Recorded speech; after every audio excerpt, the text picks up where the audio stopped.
Ring ram ring ram ring ram ba ra ra ring ram ring ram ring.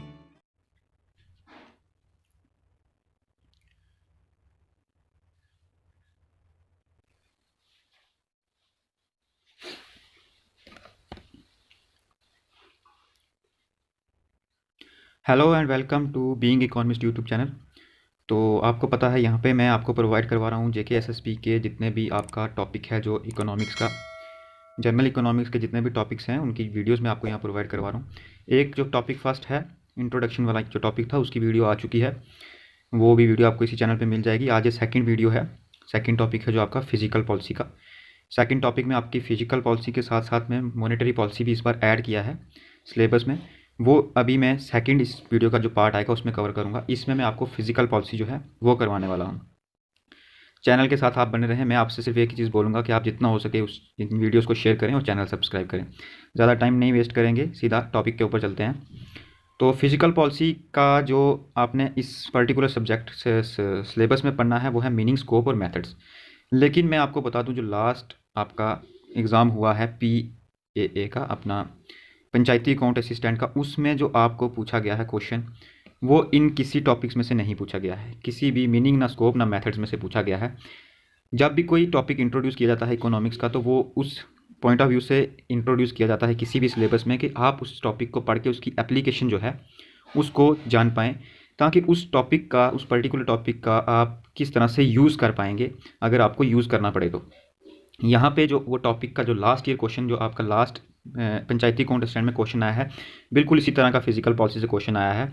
वो question उस वही बच्चा कर सकता था जिसने इसका कंसेप्ट जो है वो अच्छे से पढ़ा था। तो मैं इस वीडियो में आपको जो है कंसेप्ट पढ़ाने की अच्छे से कोशिश करूँगा, कंसेप्ट आपको समझाने की कोशिश करूँगा। बाकी जो चीज़ें मीनिंग, स्कोप और मेथड्स हैं वो आपको मेरे नोट्स में जो है वो मिल जाएंगी, बिल्कुल श्योर शॉर्ट जो है आपको इन नोट्स में मिल जाएंगी। ये नोट्स आपको जो है मेरे इंस्टाग्राम पे मिलेंगे। इंस्टाग्राम का जो ऑफिशियल पेज है बीइंग इकोनॉमिस्ट का, वो आपको मिल जाएगा, वहाँ पे आपको ये जो है नोट्स मिल जाएंगे। ऑल राइट, सबसे पहले हम इस पूरे टॉपिक का जो है कंसेप्ट क्लियर करेंगे कि इसका कंसेप्ट क्या है।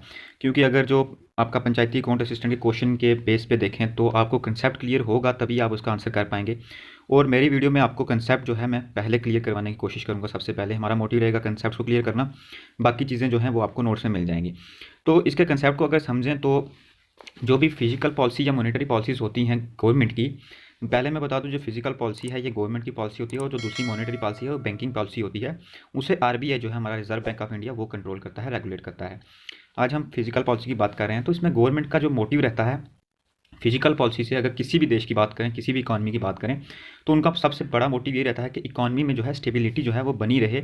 इसके लिए फिजिकल पॉलिसी को यूज़ किया जाता है। सेकंड, प्राइस स्टेबिलिटी जो है वो जो है मेंटेन रहे, और जो है इकॉनमी की ग्रोथ होती रहे। ये तीन चीज़ें जो है मेन मोटिव होता है किसी भी माइक्रो इकोनॉमिक्स पॉलिसी का। माइक्रो इकोनॉमिक पॉलिसी से मेरा मतलब है फिजिकल और मॉनेटरी दोनों पॉलिसी जो होती है इनका। हम जो है यहाँ पे आपको ऑब्जेक्टिव लिखे हुए दिख रहे होंगे फिजिकल पॉलिसी के मेरे नोट्स में, कि हम मेंटेन और अचीव करने के लिए फुल एम्प्लॉयमेंट जो है, फुल एम्प्लॉयमेंट का मतलब है कि अनएम्प्लॉयमेंट जो है वो ज़ीरो हो, ठीक है, अनएम्प्लॉयमेंट ना हो। इस चीज़ को जो है मेंटेन करने के लिए फिजिकल पॉलिसी का यूज़ किया जाता है। प्राइस स्टेबल रहे और ग्रोथ जो है इकॉनमी की वो स्टेबल रहे। इक्विलिब्रियम जो है मेंटेन रहे, इसमें बैलेंस ऑफ पेमेंट है। जब बैलेंस ऑफ पेमेंट की बात करेंगे तो मतलब हमारे एक्सपोर्ट इंपोर्ट, जो हमारे जो रिलेशन हैं अदर नेशंस के साथ में, वो जो है मेंटेन रहें। उसी के साथ आपको दिख रहा होगा to promote economic development of under developed countries. अब देखो, जो लास्ट आपके एग्जाम में क्वेश्चन आया था वो था कि जो रोल है फिजिकल पॉलिसी का अंडर डेवलप्ड कंट्रीज़ में, वो किस लिए उसको फिजिकल पॉलिसी को यूज़ करते हैं अंडर डेवलप्ड कंट्रीज़ में। तो उसमें एक ऑप्शन था आपका कैपिटल फॉर्मेशन, जो कि आपका अप्रोप्रिएट आंसर था। कैपिटल फॉर्मेशन इस लिहाज से कि जितनी ज़्यादा इन्वेस्टमेंट होगी, इतना ज़्यादा कैपिटल फॉर्मेशन होगा, उतनी ज़्यादा इनकम जनरेट होगी और उतना ही ज़्यादा ग्रोथ होगी किसी इकॉनमी की। ये इसके पीछे जो है था कंसेप्ट था। तो मैंने आपको कंसेप्ट बताने की कोशिश की कि फिजिकल पॉलिसी जो है किसी भी नेशन की इसलिए यूज़ की जाती है ताकि उसके जो एम्प्लॉयमेंट है, प्राइस है या ग्रोथ है, वो स्टेबल रहे किसी इकॉनमी की। क्योंकि जो एक इकॉनमी होती है वो कभी भी एक स्ट्रेट पाथ में नहीं चलती, उसमें अप्स एंड डाउन्स जो हैं वो आते रहते हैं, फ्लक्चुएशंस जो हैं रेगुलर आती रहती हैं, जिनको कंट्रोल में रखने के लिए ये फिजिकल और मॉनेटरी पॉलिसी जो है इनको यूज़ किया जाता है। आज पर्टिकुलर वीडियो में हम फिजिकल पॉलिसी पढ़ रहे हैं। अगर इसका हम मीनिंग देखें तो आपको यहाँ दिख रहा होगा, फिजिकल पॉलिसी का जो मीनिंग है वो होता है यूज़, जो गवर्नमेंट यूज़ करती है किसको, टैक्सेशन और हमारी गवर्नमेंट की एक्सपेंडिचर, इसको पब्लिक एक्सपेंडिचर भी कहते हैं, इसलिए स्टेबलाइज करने के लिए ग्रोथ को, ठीक है। ये जो है एक सिंपल सा मीनिंग जो है यहाँ पे लिखा हुआ है। उसके बाद ऑब्जेक्टिव आपको मिल जाएंगे इसके नीचे। मैंने इसमें आपके नोट्स में मोटिव जो है वो लिखा हुआ है, फिजिकल पॉलिसी का मोटिव क्या है।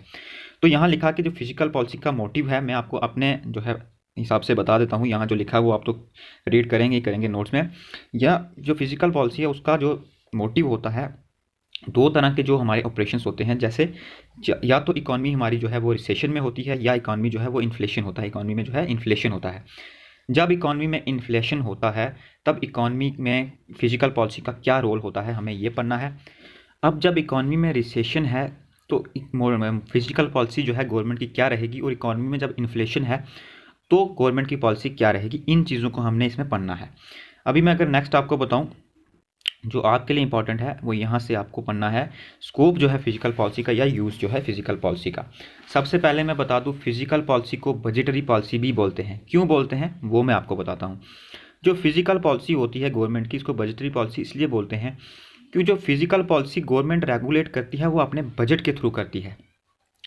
क्योंकि गवर्नमेंट के दो इंस्ट्रूमेंट होते हैं फिजिकल पॉलिसी में, वो होते हैं आपकी टैक्सेशन और गवर्नमेंट एक्सपेंडिचर। गवर्नमेंट एक्सपेंडिचर से हमारा मतलब है कि गवर्नमेंट कितना जो है डेवलपमेंट पर या डिफेंस पर अपना जो है एक्सपेंस कर रही है, एक्सपेंडिचर कर रही है, उसको पब्लिक एक्सपेंडिचर या गवर्नमेंट एक्सपेंडिचर हम बोलते हैं। या गवर्नमेंट की जो टैक्सेशन पॉलिसी है, जिससे वो अर्निंग करती है या जिससे वो रेवेन्यू जनरेट करती है, वो उन दो चीज़ों से जो है गवर्नमेंट रेगुलेट करती है फिजिकल पॉलिसी को। मैंने आपको बताया कि फिजिकल पॉलिसी जो है गवर्नमेंट अपनी बजट में जब इंट्रोड्यूस करती है तो उसमें आपके दो जो है वो पार्ट रहेंगे। एक तो आपका रहेगा टैक्सेशन, और दूसरा आपका रहेगा गवर्नमेंट का जो है एक्सपेंडिचर, जिसको पब्लिक एक्सपेंडिचर हम बोल देंगे। ठीक है, ये दो चीज़ें जो है आपके गवर्नमेंट जब फिजिकल पॉलिसी किसी को इंट्रोड्यूस करती है तो उसमें अपना जो बजट इंट्रोड्यूस करती है उसमें बताती है। अब अगर गवर्नमेंट अपना बजट जो है वो इस तरह से बना रही है कि जो इकॉनमी है वो डिप्रेशन में चल रही है, ठीक है, या रिसेशन में है इकॉनमी, ठीक है। अब डिप्रेशन में इकॉनमी है तो गवर्नमेंट का जो बजट है वो डेफिसिट होगा। अब डेफिसिट बजट क्या होता है, इसका मतलब है कि गवर्नमेंट ज़्यादा एक्सपेंडिचर करेगी और अपने जो रिसिप्ट्स हैं उनको कम रखेगी। सीधा सीधा इसका मतलब यह है कि गवर्नमेंट का जो पब्लिक एक्सपेंडिचर है वो ज़्यादा होगा, जो गवर्नमेंट की टैक्सेशन है वो कम होगी। ठीक है, टैक्सेशन का मतलब टैक्सेस वो है कम कर देगी। जब गवर्नमेंट टैक्सेस कम कर देगी और एक्सपेंडिचर बढ़ा देगी तो जो इकॉनमी में मनी है उसका सर्कुलेशन बढ़ जाएगा, यानी सप्लाई ऑफ मनी जो है इंक्रीज़ हो जाएगी। और जो इकॉनमी में डिप्रेशन होगा, जो इकॉनमी में डिप्रेशन का मतलब है कि हमारी जो इकॉनमी है उसमें भी पैसा कम है, इन्वेस्टमेंट कम हो रहा है, इनकम कम है, एम्प्लॉयमेंट कम है, और वो जो है इंक्रीज़ होना शुरू हो जाएगा। जबकि जब सप्लाई ऑफ मनी इंक्रीज़ हो जाएगी। अब सप्लाई ऑफ मनी कैसे इंक्रीज़ हुई, क्योंकि गवर्नमेंट का जो पब्लिक का जो एक्सपेंडिचर है गवर्नमेंट ने अपने बजट में उसको बढ़ा दिया और टैक्सेशन को कम कर दिया। ये था पहला। अब दूसरा, अगर ऐसा बोला जाए कि जब इन्फ्लेशन होगा इकॉनमी में, मतलब कि मनी की सप्लाई ऑलरेडी इकॉनमी में बहुत ज़्यादा है, उस टाइम गवर्नमेंट का जो फिजिकल पॉलिसी है वो क्या रहेगी, उस टाइम गवर्नमेंट का जो बजट होगा वो सरप्लस रहेगा। अब सरप्लस बजट का मतलब है कि गवर्नमेंट के तब जो एक्सपेंडिचर्स हैं वो कम होंगे और रेवेन्यू ज़्यादा होगी। इसको दूसरे वर्ड में बोलूँ तो गवर्नमेंट अपने टैक्सेस को बढ़ा देगी और अपने जो पब्लिक का एक्सपेंडिचर है उसको कम कर देगी। इससे क्या होगा, जो हमारे पब्लिक, जो हमारी पीपल्स हैं जिनके हाथ में जो मनी होगी, गवर्नमेंट टैक्स के थ्रू उनसे पैसा जो है अपने पास ले लेगी, तो इससे जो मनी की सर्कुलेशन है इकॉनमी में वो कम हो जाएगी। तो फिर से जो इकॉनमी है वो स्टेबल हो जाएगी, जो कि इन्फ्लेशन में चल रही थी। तो इस तरह से दो तरह से गवर्नमेंट जो है इन्फ्लेशनरी पॉलिसी जो है यूज़ करती है। जब गवर्नमेंट अपने एक्सपेंडिचर बढ़ाती है उसको इन्फ्लेशनरी पॉलिसी बोलते हैं, और गवर्नमेंट जब अपना एक्सपेंडिचर कम करती है और टैक्सेशन को बढ़ाती है तो उसको डिस्क्रिशनरी पॉलिसी जो है फिजिकल पॉलिसी बोलते हैं। ठीक है, ये दो तीन जो है चीज़ें मैंने आपको यहाँ जो इम्पॉर्टेंट थी वो बताई। अभी मैं आपको ग्राफ से बताता हूँ, कुछ समझाने की कोशिश करता हूँ एक ग्राफ के ज़रिए। जैसा अभी आप मान लो कि पहले जो इकॉनमी थी वो यहाँ पर थी OY1, ये आपको दिख रहा होगा OY, ठीक है, यहाँ पर थी इकॉनमी, और जो इक्विलिब्रियम लेवल था वो E था। अब जो क्या हुआ, पहले C+I+G चल रहा था। अब जब गवर्नमेंट ने अपना एक्सपेंडिचर बढ़ा दिया, यहाँ पे आपको दिख रहा होगा चेंज इन G, ये यहाँ पे दिख रहा है G में जो है चेंज हो गया है, यानी गवर्नमेंट ने जो है अपना एक्सपेंडिचर बढ़ा दिया है और इकॉनमी जो है अब वो चली गई है ओ 0 से y1 तक, यानी C+I+G1, इसमें G1 जो है न्यू वो ऐड हो गया है जो गवर्नमेंट का एक्सपेंडिचर है, जिससे इक्विलिब्रियम जो है इकॉनमी का वो अप हो गया है, यानी इसमें गवर्नमेंट ने अपना एक्सपेंडिचर बढ़ाया, मतलब एक्सपेंशनरी गवर्नमेंट ने फिजिकल पॉलिसी यूज़ की और इकॉनमी का जो है लेवल जो है वो बढ़ के E से E1 पर चला गया है। ये उस टाइम पे होता है जब इकॉनमी में डिप्रेशन चल रहा हो और गवर्नमेंट का एक्सपेंडिचर गवर्नमेंट बढ़ाती है और इकॉनमी को डिप्रेशन से जो है निकालती है। तो ये वाली जो है इसको एक्सपेंशनरी इफेक्ट भी बोलते हैं।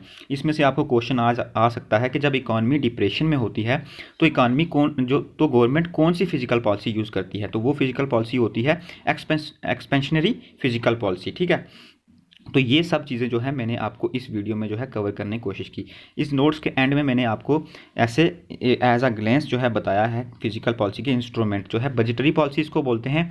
इसमें 3 तरह से बजट को जो है इंट्रोड्यूस किया जाता है, या तो डेफिसिट होगा, जब डेफिसिट होगा तो मतलब एक्सपेंडिचर जो है वो गवर्नमेंट बढ़ाएगी और जो है टैक्सेस कम करेगी, जब सरप्लस होगा तो टैक्सेस बढ़ाएगी, एक्सपेंडिचर कम करेगी, और जब बैलेंस होगा तो दोनों को इक्वल रखेगी। और ये गवर्नमेंट जो है फिजिकल पॉलिसी किस तरीके से रन करती है, टैक्सेशन और अपने एक्सपेंडिचर से। ठीक है, तो ये चीज़ें मैंने आपको इस वीडियो में बताई इस पर्टिकुलर। अभी जब इसके मैं MCQ हर टॉपिक कवर करूँगा तो उसमें मैं आपको कोई भी चीज़ जो है नहीं छोड़ूंगा, MCQ में अच्छे से कवर करने की कोशिश करूँगा। तो हमने जो है इस पूरी वीडियो में जो है एप्लीकेशन के क्वेश्चन जो हैं वो कवर किए हैं फिजिकल पॉलिसी के। नोट्स आपको चाहिए तो इंस्टाग्राम का लिंक डिस्क्रिप्शन में है, वहाँ से जाके मेरे साथ कांटेक्ट करें, मैं आपको नोट्स दे दूंगा। नेक्स्ट वीडियो जो है कल इस पे आएगी टॉपिक 3 की, जो इसी का दूसरा पार्ट है मॉनेटरी पॉलिसी, उसके लिए चैनल सब्सक्राइब कर लें।